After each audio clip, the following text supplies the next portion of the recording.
آج جہاں باقی عبادتوں میں سستی ہو رہی ہے، دعاؤں میں بھی لوگ پیچھے چلے جا رہے ہیں، مانگتے ہی نہیں ہیں، اور مانگتے ہیں تو پتہ نہیں کس اسٹائل سے مانگتے ہیں، توجہ نہیں ہوتی۔ اجتماعی دعاؤں پر زیادہ زور ہے، انفرادی پر زور نہیں ہے۔ کہیں مجمع دعا مانگ رہا ہوتا تو ہاتھ اٹھا کے آمین آمین شروع کر دیں گے، بس ٹھیک ہے، وہ بھی جائز ہے، لیکن دعا میں جو اصل ہے وہ انفرادی ہے۔ دیکھیں، جب آپ کسی سے اپنی حاجت پوری کرنے کے لیے، کچھ مانگنے کے لیے جاتے ہیں، تو اکثر آپ کی کوشش ہوتی ہے کہ اس سے اکیلے میں ملوں۔ اکثر کوشش کیا ہوتی ہے؟ سب کے سامنے نہیں، بلکہ آپ اس کو لیں گے، بھائی تھوڑی دیر کے لیے ذرا مفتی صاحب آپ سے کام ہے۔ ایسا ہی ہوتا ہے نا، ذرا چھاؤں میں آ جائیں تھوڑی دیر کے لیے۔ لوگ کہتے ہیں نا، مفتی صاحب کہہ رہے ہیں بھائی یہیں پوچھ لو، کہہ رہے ہیں ذرا سائڈ پہ آ جائیں۔ تو سائڈ پہ جانے کے بعد پھر آپ کہتے ہیں یہ مسئلہ ہے، فلانا مسئلہ ہے، ڈمکانا مسئلہ ہے۔ تو سائڈ پہ لے جانے سے بعض دفعہ یہ بھی ہوتا ہے کہ سب کے سامنے آدمی اپنی بات نہیں لانا چاہ رہا ہوتا، اور بعض دفعہ یہ بھی ہوتا ہے کہ میں اپنی بات توجہ کے ساتھ سنا سکوں۔ تو دعا میں انسان، اللہ تو سب کی بات سنتا ہے، مجمع میں بھی اور تنہائی میں بھی، لیکن آپ دعا مانگنے میں جو آپ کی طبیعت لگے گی، توجہ سے مانگو گے، وہ تنہائی میں زیادہ شوق سے، زیادہ رغبت سے مانگ سکتے ہو۔ اجتماع میں ایسی رغبت اور ایسی شوق سے انسان دعا نہیں مانگ سکتا۔ تو انفرادی دعائیں ہی ختم ہوتی جا رہی ہیں۔ قرآن مجید میں اللہ تعالیٰ نے رمضان کی جو آیتیں ہیں، ان آیتوں کے بعد ذکر کیا، وَإِذَا سَأَلَكَ عِبَادِي عَنِّي فَإِنِّي قَرِيب، اے نبی ان سے کہہ دیجئے کہ جب یہ مجھ سے میرے بارے میں پوچھیں تو آپ ان کو بتا دیں کہ میں بہت قریب ہوں تمہارے۔ اجیب دعوت الداعی اذا دعان، جب کوئی پکارنے والا، دعا مانگنے والا مجھ سے دعا مانگے گا تو میں اس کی پکار کا جواب بولے بھائی، پکار کا جواب دوں گا۔ پکار کا جواب دینے کا مطلب کیا ہوتا ہے؟ قبول کروں گا اس کی دعا۔ جواب کا یہ مطلب نہیں کہ اچھا میں نے سن لیا ہے چلو، ایک جواب تو یہ بھی ہوتا ہے نا، اچھا اب چپ ہو جا۔ ہم کسی کو پکار رہے ہوں، اگلا کہتے ہیں اچھا بھائی ٹھیک ہے، پتہ چل گیا، اب چپ کر کے بیٹھ جاؤ آرام سے۔ تو اللہ تعالیٰ جب جواب دیتے ہیں تو کیا مطلب ہوتا ہے کہ اللہ تعالیٰ وہ دعا قبول کر رہے ہیں۔ ہم دعا کثرت سے مانگتے کیوں نہیں ہیں؟ اس کی وجہ یہ ہے کہ ہمارے ذہن میں ایک چیز شیطان نے بٹھا دی ہے کہ مانگو تب بھی ویسے کے ویسے ہی ہیں، نہیں مانگو تب بھی ویسے کے ویسے۔ وہ فلاں آدمی تو نہیں مانگتا، وہ تو پھر بھی اس کی تنخواہ اچھی مل رہی ہے، اور میں تو کئی سالوں سے دعائیں مانگ رہا ہوں، اے اللہ میری تنخواہ ڈبل نہیں کر سکتا تو کم از کم 50% ہی بڑھا دے، تو میں تو وہیں کا وہیں ہوں، میری تنخواہ میں تو کوئی اضافہ ہو نہیں رہا۔ تو ہم تو دیکھتے ہیں کہ ادھر دعا مانگو کچھ بھی نہیں ہو، سوائے ثواب کے کچھ بھی نہیں ملتا۔ یہ وہ چیز ہے جو انسان کو دعاؤں سے روکتی ہے۔ حالانکہ ہم پیغمبروں کی زندگی دیکھتے ہیں تو بات بات پر دعائیں مانگتے تھے، بہت کثرت سے، بہت زیادہ۔ نوح علیہ السلام، اچھا اللہ نے ان کی دعاؤں کو قرآن میں ذکر بھی کیا ہے۔ مناجات مقبولہ ایک دعاؤں کی کتاب ہے۔ حضرت مولانا اشرف علی تھانوی رحمہ اللہ تعالی نے قرآن اور حدیث کی دعاؤں کو ایک چھوٹی سی کتاب میں جمع کر کے ایک ہفتے پہ ڈیوائیڈ کر دیا ہے اس کو، کہ آپ روزانہ ان میں سے ایک حصہ پڑھیں گے تو پورا ہفتے میں وہ تقریباً تمام دعائیں کور ہو جائیں گی جو قرآن و سنت میں بیان کی گئی ہیں۔ وہ کتاب ضرور خریدیں، رکھیں اپنے پاس، مناجات مقبولہ کے نام سے۔ تو ہم دعا کیوں نہیں مانگتے؟ مسئلہ ہمارے ساتھ یہ ہے کہ ہم کہتے ہیں کہ جو مانگتا ہے وہ بھی وہینچ کا وہینچ، اور جو نہیں مانگتا ہے وہ بھی کوئی سرخاب کے پر تو لگ نہیں جاتے کوئی مانگ رہا ہو تو۔ یہ وہ مسئلہ ہے جس کی وجہ سے لوگ دعائیں مانگنے میں بخل سے کام لیتے ہیں، جبکہ پیغمبر کثرت سے دعائیں مانگا کرتے تھے، بہت زیادہ۔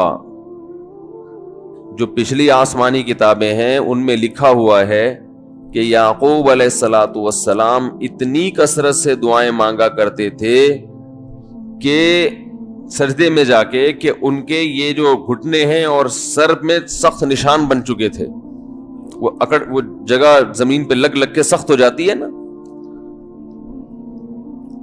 تو اتنی کثرت سے دعائیں، اتنی کثرت سے دعائیں۔ ہم نے جن بزرگوں کے ساتھ ٹوٹا پھوٹا وقت گزارا ان کو دیکھا کہ وہ دعا بہت لمبی لمبی دعائیں مانگا کرتے تھے، بہت لمبی۔ ہمارے شیخ کے سامنے جب کوئی آیا کرتا تھا دعا کے لیے کہتا تو ہاتھ اٹھائے بغیر ویسے ہی اس کو ایک دعا کا جملہ کہہ دیا کرتے تھے۔ کسی نے کہا کہ آپ ہاتھ اٹھا کے اس کے لیے دعا کیوں نہیں مانگتے؟ تو فرماتے تھے کہ جب میں ایک دفعہ ہاتھ اٹھا لیتا ہوں تو پھر اتنی آرام سے نیچے گراتا نہیں، کیونکہ پھر اللہ کے دربار میں اب ہاتھ اٹھا لیے تو پھر تو ایسا ان کا دل لگتا تھا، مانگتے چلے جاتے تھے، مانگتے چلے جاتے تھے۔ تو بات یہ ہے کہ جب یہ یقین پیدا ہو جائے کہ جس خالق نے ہمیں پیدا کیا ہے اور جس نے ہمیں مانگنے کا حکم دیا ہے اس کے سامنے جب ہاتھ اٹھا کے گڑ گڑائیں گے تو وہ تھوڑا نہیں دے، وہ دعا لازمی قبول کرے گا، اور وہ لازمی ہماری مانگی ہوئی چیزیں ہمیں عطا کرے گا۔ یہ جذبہ اور یہ نیت جب انسان میں پیدا ہو جائے تو پھر اس کا دعاؤں میں دل لگتا ہے۔ کیسے نہیں لگے گا؟ آپ سوچیں کہ آپ کو کوئی بتا دے کہ یہ جو سیٹھ صاحب ہیں بہت بڑے، آپ جا کے ان سے مانگو، یہ ٹائم نکال کے بیٹھے ہوئے ہیں، جتنا مانگو گے، جو مانگو گے یہ دیں گے، تو اب آپ بتاؤ، آپ یہ کہو گے کہ میرے پاس مانگنے کا ٹائم نہیں ہے؟ ایسے موقع پہ آپ یہ کہو گے؟ آپ جائیں گے اور بسم اللہ کر کے شروع ہو جائیں گے۔ آپ بولیں گے سر یہ مجھے 10 فائلیں چاہیے بحریہ ٹاؤن کی، آپ سوچو گے 10 نہیں ملی تو 9 تو مل جائیں گی۔ سر مجھے یہ بھی چاہیے، مجھے یہ بھی چاہیے، مجھے یہ بھی چاہیے، اور آپ کو یقین ہو کہ یہ دے رہا ہے، تو آپ کبھی بھی کنجوسی سے کام نہیں لو۔ پھر آپ یہ نہیں کرو گے کہ آپ مانگتے ہوئے جو ہے نا، اس سے آپ جب مانگ رہے ہو تو آپ کی کبھی ادھر دیکھ رہے ہو، کبھی ادھر دیکھ رہے ہو، کبھی ناک میں انگلی گھما رہے ہو، کبھی سر میں کھجا رہے ہو، کوئی آ کے اس دوران آپ کو چھیڑے گا تو آپ کہو گے یہاں سے دفع ہو جاؤ، میں کام کر رہا ہوں۔ ایک بندہ سخاوت جوش میں آیا ہوا ہے ابھی اور فائلیں بحریہ ٹاؤن کی فری میں بانٹ رہا ہے، اس نے کہا بھائی جتنی مانگو گے دے دوں گا، اور جو مانگو گے دے دوں گا، تو ابھی تو میرے پاس ٹائم کم ہے، مقابلہ بہت سخت ہے۔ اور پھر اس میں آپ کو الفاظ بھی خود بخود آ جائیں گے، کس طرح سے سمجھانا ہے، مختلف طریقوں سے آپ بات کو گھماؤ گے۔ سر پلیز آپ بات کو سمجھا کریں، میں آپ کے پاس آیا ہوں، آپ کو پتا ہے میں ادھر بھی جا سکتا تھا، وہ وسیم کباڑیا کا بزنس بھی آج کل بہت چل رہا ہے، میرے پرانے اچھے تعلقات ہیں، لیکن مجھے پتا تھا کہ آپ تو آپ ہیں، آپ جیسا سیٹ تو کوئی ہے ہی نہیں، اور ہر مشکل میں آپ نے میری مدد کی ہے۔ جو الفاظ بھی اس کی سخاوت کو ابھارنے والے ہوں گے وہ تمام آپ اس موقع پر اس کے اوپر انڈیل دو گے، پورا دیگچا بھر کے اس کے اوپر ڈال دو گے آپ۔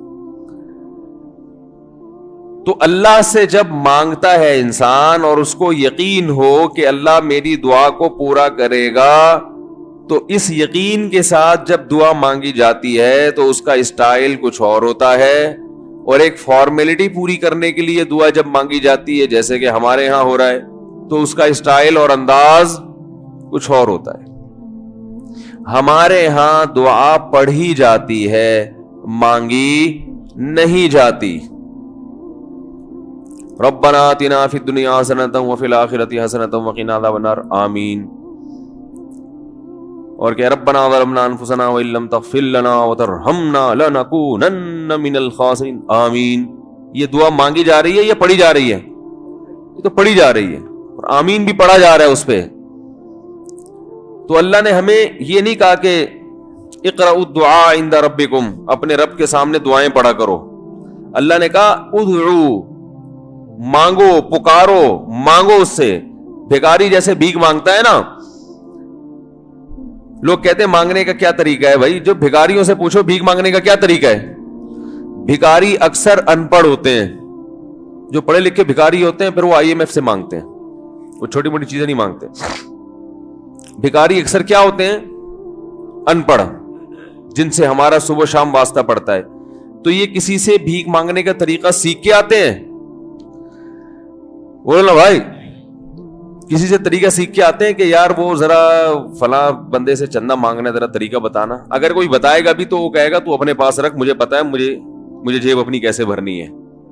اس موقع پہ جو اس کی حالت دیکھ کے نا وہ اپنا منہ بھی ٹیڑھا میڑھا کرے گا, کپڑے بھی پھٹے پرانے, اور بہت گھمائے گا بات کو, ایسے منہ بنائے گا جیسے دنیا میں اس سے زیادہ غریب اور محتاج کوئی ہے ہی نہیں. سحری پانی سے کی ہے میں نے, گھر میں بچے بھوک سے بلک رہے ہیں, ایسی کہانیاں سنائے گا, ایسی کہانیاں سنائے گا. تو یہی حال انسان کا ہے جب اسے پتا ہو کہ میرا رب جو مانگوں گا وہ دے گا مجھے, تو پھر اس کے بھیک مانگنے کا انداز اور جو دعا مانگنے کا اسٹائل ہے وہ خود بخود فطرت اسے سکھا دیتی ہے. خود بخود اس کے اندر الفاظ آنا شروع ہو جاتے ہیں کہ ایسے مانگنا چاہیے. لیکن پرابلم یہ ہے, مسئلہ یہ ہے کہ دل میں یہ بات بیٹھ چکی ہے کہ قبول نہیں ہو رہی.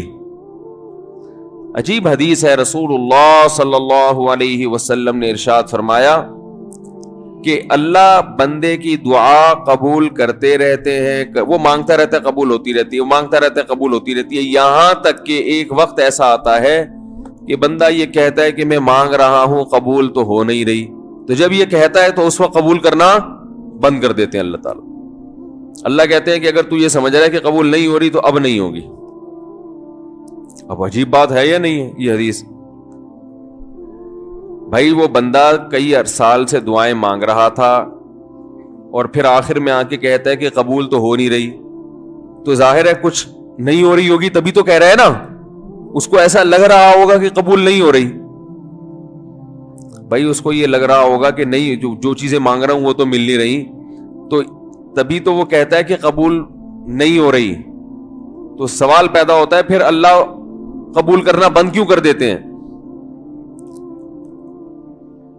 اللہ تعالیٰ جب دعائیں قبول کرتے ہیں تو اس کا انداز وہ نہیں ہوتا جیسے ایک عام انسان جب کسی کو بھیک دیتا ہے.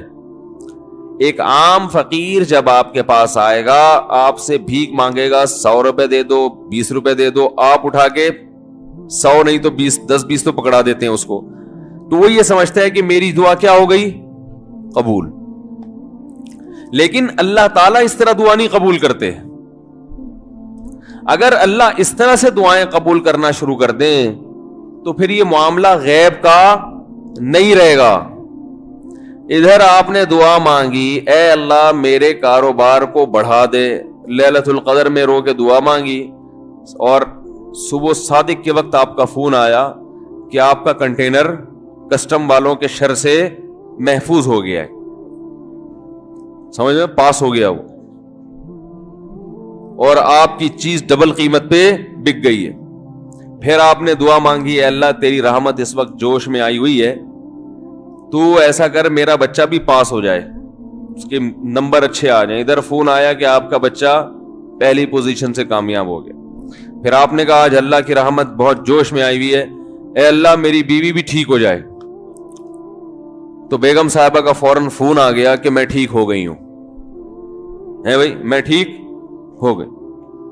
اے اللہ ساس صاحبہ بہت دنوں سے آگے بیٹھی ہوئی ہیں, جانے کا نام نہیں لے رہی, فون آ گیا کہ میں چلی گئی ہوں. اس طرح سے اگر دعائیں قبول ہونا شروع ہو جائیں تو میرے بھائی پھر یہ سارے کافر, یہ سارے لبرل لوگ جو اللہ کو مانتے ہی نہیں ہیں, یہ دنیا کا ہر کام چھوڑ کے مصلی بچھا لیں گے اور دعاؤں کو فوکس کرنا شروع کر دیں گے. دعا قبول ہوتی ہے مگر اس شخص کی جو اللہ پر غیب پر ایمان رکھتا ہے, جسے دعا قبول ہوتی ہوئی نظر نہیں آتی مگر وہ یقین کرتا ہے کہ دعا قبول ہو رہی ہے. صرف اس شخص کی دعا قبول ہوتی ہے, اس کے علاوہ کسی کی قبول نہیں ہوتی. بہت مشکل ہے بھائی سمجھانا. دعا سب کی قبول ہوتی ہے کا مطلب پتہ ہے؟ سب کی مطلب ان سب کی کہ جو یہ یقین رکھتے ہیں کہ قبول ہوتی بھی نظر نہیں آ رہی پھر بھی قبول ہو رہی ہے, ان لوگوں کی قبول ہوتی ہے دعا. حدیث سے پتہ چلتا ہے. اور اصل میں دعا مانگتے ہی یہی لوگ ہیں. اب آپ کہیں گے بھائی نظر تو آ نہیں رہی, جب میں جو چیز مانگ رہا ہوں وہ مل نہیں رہی, تو کیا ایسے قبول کا کرنا کیا ہے بھائی؟ یہ تو صرف مشورے مل رہے ہیں ہمیں کہ پھر بھی مانگتے رہو. تو ہم نے وہ ایک فقیر تھا نا, ایک سیٹھ صاحب کے پاس آیا, کہنے لگا کہ بھائی ذرا کچھ پیسے مل جائیں گے, گھر میں ضرورت ہے. تو اس نے کہا اتنے ہٹے کٹے ہو کے بھیک مانگتے ہو, شرم نہیں آتی؟ تو اس نے کہا فی الحال میں نے آپ سے بھیک مانگی ہے, مشورہ نہیں مانگا. جب مشورہ مانگوں تو اس وقت مشورہ دے دینا کہ بھیک مانگنا میرے لیے مناسب ہے یا نہیں ہے. بھائی ابھی میں آپ سے پیسے مانگ رہا ہوں, مشورے کے لیے پھر کوئی اور ٹائم انشاءاللہ رکھ لیں گے, اس میں آپ سے مشورہ لوں گا کہ میرے جیسے آدمی کو بھیک مانگنا مناسب ہے یا نہیں.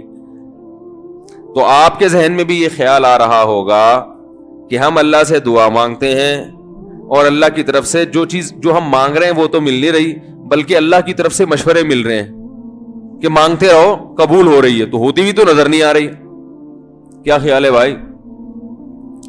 ہوتی قبول ہوتی بھی نظر تو نہیں آ رہی. تو یاد رکھیں دعا تو لازمی قبول ہوتی ہے. اگر آپ کو قبول ہوتی بھی نظر نہیں, دعا قبول ہونے کے انداز مختلف ہیں. اللہ تعالیٰ کے جس طرح سے قبول کرتے ہیں نا, وہ عام لوگوں کی طرح نہیں آپ کو چیزیں پکڑا دیتے, یہ تو غیب سے معاملہ ختم ہو جائے گا. اللہ کی حکمت کا تقاضا یہ ہے کہ اس طرح سے قبول کروں کہ قبول ہو مگر اس کو پتا نہ چلے, کیونکہ وہ اللہ کا دربار ہے, اس کی کچھ قیمت ہے کہ وہ ہر ایک کو مانگنے کی توفیق نہیں دیتا. بھائی آپ نے کبھی دیکھا کہ کوئی سیٹ ایسے ہی دکان کھول کے بیٹھ جائے کہ آؤ جو مانگو میں دوں گا؟ ایسے تو کیا ہوگا کہ پورا نظام خراب ہو جائے گا نا. پھر آپ 10 فائلیں تھوڑی مانگیں گے, پھر تو آپ کہیں گے پورا بحری ٹاؤن میرے حوالے کر دو, پھر تو آپ یہ کریں گے نا. یہ تو میں نے ایک مثال دی تھی. عملاً ایسا نہیں ہوتا. عملاً وہی آ کے بیٹھے گا اور وہی آپ کو پیشکش کرے گا کہ اس کے کچھ اصول اور ضابطے ہوں گے, ان قواعد پہ آپ پورے اترتے ہوگے تو آپ کو وہ گھسنے دے گا. اللہ کے بھی کچھ اصول اور ضابطے ہیں, ساری دعائیں قبول کرے گا, جو مانگو گے صرف اتنا نہیں بلکہ بڑھا کے دے گا. لیکن اصول یہ ہے کہ اللہ کہتے ہیں کہ جب میں دوں گا تو نظر نہیں آئے گا, مگر یقین رکھنا ہے کہ کیا کر رہا ہوں, میں دے رہا ہوں, پھر دیتا رہوں گا میں. پھر بات وہیں آگے کھڑی ہو جاتی ہے کہ ایسے دینے کا کیا فائدہ کہ ہماری سمجھ میں نہیں آ رہا کہ پتہ نہیں کیسے دے رہا ہے اللہ تعالیٰ. تو یاد رکھیں اللہ تعالیٰ کے دینے کا انداز تھوڑا مختلف ہے. وہ کیا ہے؟ بعض مرتبہ جو چیز مانگ رہے ہوتے ہیں اللہ وہی چیز آپ کو دے دیتا ہے, اور ایسا بھی ہوتا ہے. ہمیشہ ایسا تو نہیں ہوا کہ جو چیز مانگی اور نہیں ملی ہو. کئی بار ایسا ہوا ہے کہ جو مانگا وہ اللہ نے دے دیا, فوراً مسئلہ حل ہو گیا. بعض دفعہ بلکہ اس سے بھی پہلے کا اسٹیپ, بسا اوقات تو آپ دعا مانگ ہی نہیں رہے ہوتے, آپ اس کو دعا سمجھ رہے ہوتے ہو, لہذا اس میں وہ جان ہوتی نہیں ہے, تو قبولیت کا پھر سوال ہی پیدا نہیں ہوتا. آپ دعا پڑھ رہے ہوتے ہو, مانگ رہے نہیں ہوتے. تو اللہ نے تو دعائیں قبول کرنے کا کہا ہے, دعائیں پڑھنے پر کہا ہو, وعدہ کیا ہو, ایسا ہمارے علم میں کوئی حدیث نہیں ہے. دیکھیں یونس علیہ الصلوۃ والسلام جب مچھلی کے پیٹ میں تھے تو یونس علیہ السلام کو اپنی خطا کا احساس ہوا کہ میں اللہ کی پرمیشن کے بغیر اپنی قوم کو چھوڑ کے آ گیا ہوں.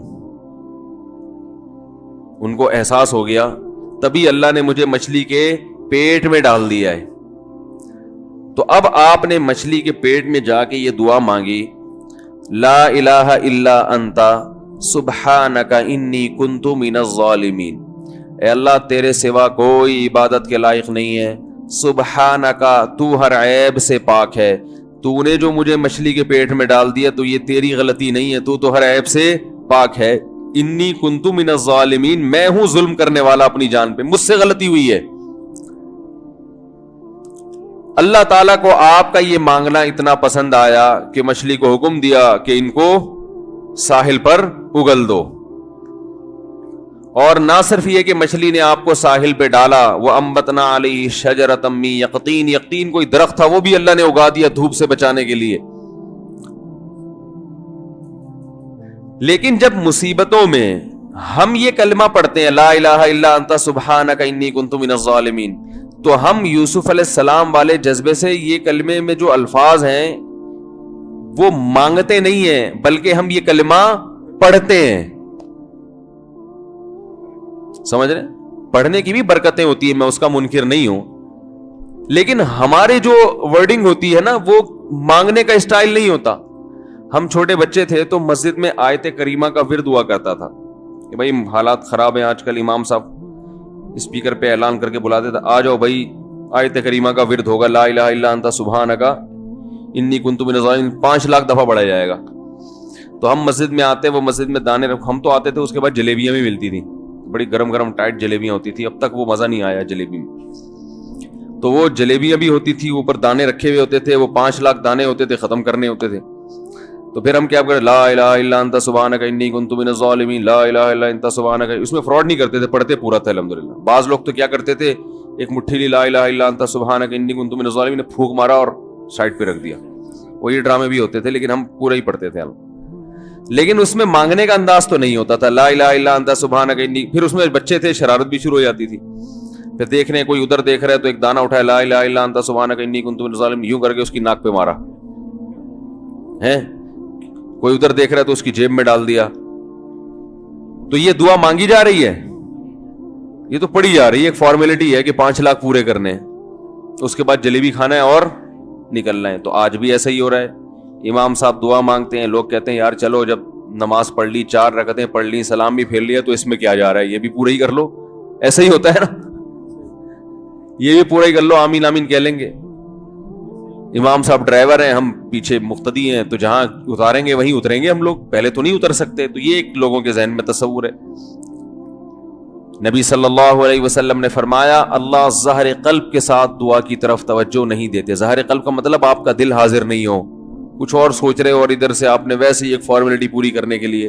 اللہ کہتے ہیں کہ جب تو مانگنے میں مخلص نہیں ہے تو میں تجھے کیوں دوں. تو مانگنے میں ہی مخلص نہیں ہے. تو بعض دفعہ بلکہ اکثر ایسا ہوتا ہے کہ ہماری دعا میں جان ہی نہیں ہوتی. آدم علیہ السلام کو جب جنت سے نکالا گیا تو پریشان تھے, بے چین تھے, مضطرب سے, میں کیا کروں کہ اللہ مجھ سے خوش ہو جائے. اس بے چینی میں الفاظ نہیں آ رہے سمجھ میں. فَتَلَقَّى آدَمُ مِن رَبِّهِ كَلِمَاتٍ, اللہ فرماتے ہیں اللہ نے آدم کے دل میں کلمات ڈال دیے ان کی بے چینی کو دیکھ کر کے, اس طرح سے مجھے مانگو. جب انسان اخلاص کے ساتھ دعا مانگتا ہے تو الفاظ کا القاء کہاں سے ہوتا ہے؟ اللہ کی طرف سے وہ القاء ہونا شروع ہوتا ہے. اللہ کہتے ہیں اس طرح سے مانگ.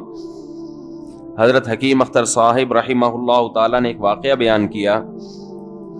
فرمایا کہ ایک شخص نے حرم میں, انہوں نے دیکھا یا کسی اور بزرگ نے دیکھا کہ حرم میں ایک شخص اللہ سے دعا مانگ رہا ہے گناہوں کی معافی کے لیے, اور اللہ سے کہہ رہا ہے کہ اے اللہ اگر تو میرے گناہ معاف کر دے گا تو بھی خوش ہوگا, اور تیرے حبیب محمد صلی اللہ علیہ وسلم بھی خوش ہوں گے کہ ایک آدمی کی بخشش ہو رہی ہے, اور تیرا یہ بندہ بھی خوش ہو جائے گا.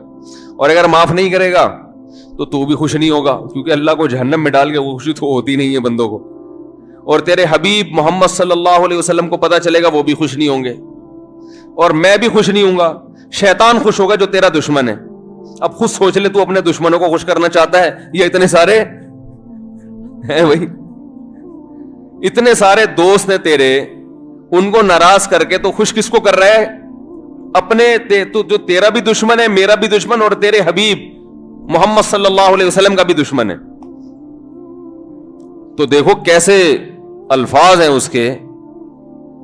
تو ایسا کہ بظاہر بخشش کے علاوہ کا آپشن چھوڑا ہی نہیں.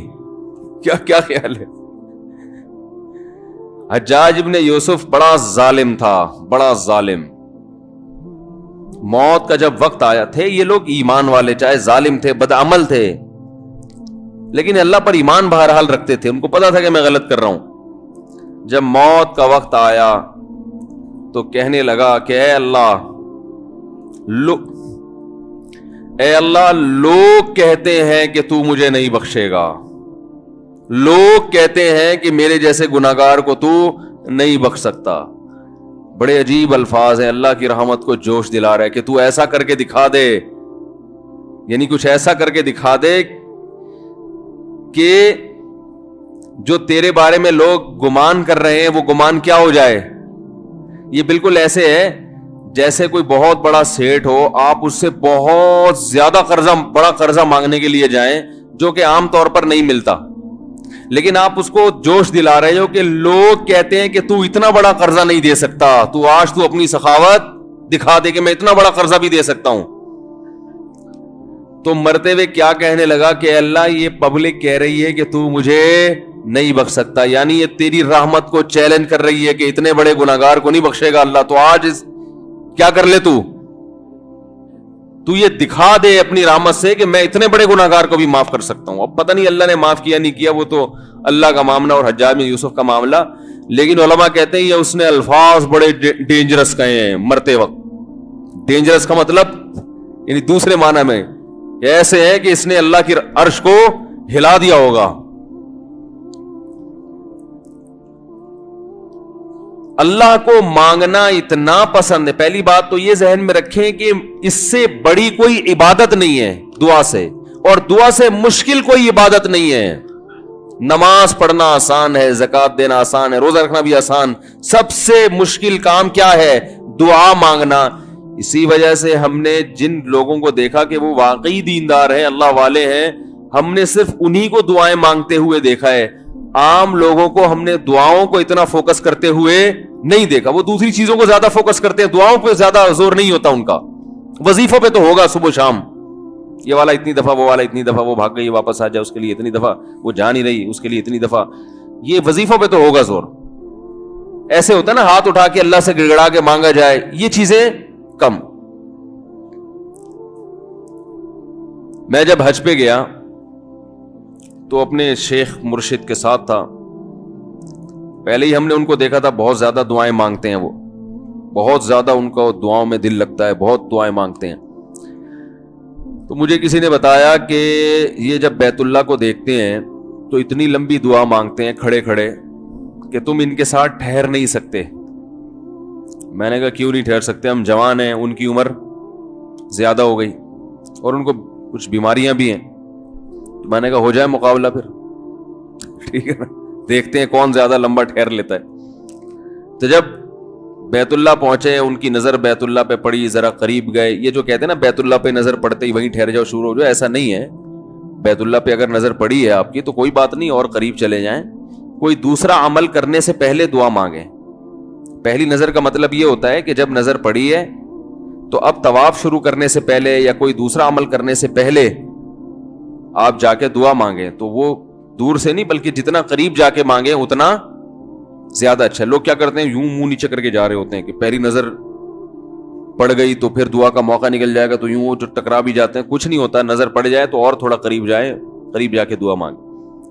تو ان کو ہم نے دیکھا کہ انہوں نے دعا مانگنا شروع کی، میں بھی کھڑا ہو گیا ساتھ میں، ہم نے کہا چلو ہم بھی مانگتے ہیں۔ تو وہ اتنی دیر تک حالانکہ کمر میں بھی تکلیف، بیماریاں بھی ہیں، شوگر بھی ہے، تو بالآخر میں نے ہتھیار ڈال، میں نے کہا میں اتنی دیر کھڑا نہیں ہو سکتا۔ اور میں پھر اب بیٹھتے ہوئے شرم بھی آ رہی تھی کہ وہ بولیں کہ میری عمر زیادہ ہے اور یہ دیکھو ابھی جوان، شادیاں تو کرتا رہتا ہے، تو یہ کیا شادیاں کرے گا جو کھڑا نہیں ہو سکتا اتنی دیر۔ تو وہ اتنی دیر ہو گئی تو میں بیٹھ گیا واقعی۔ تو کئی ایسے ہمارے اکابر گزرے ہیں، بزرگ گزرے ہیں، 1 گھنٹہ 2 گھنٹہ 3 گھنٹہ مرکز میں، تبلیغی مرکز میں کسی نے بتایا کہ ایک بزرگ کو میں نے دیکھا صبح اشراق کے وقت دعا مانگنا شروع کی ہے اور ظہر کی نماز میں اٹھے۔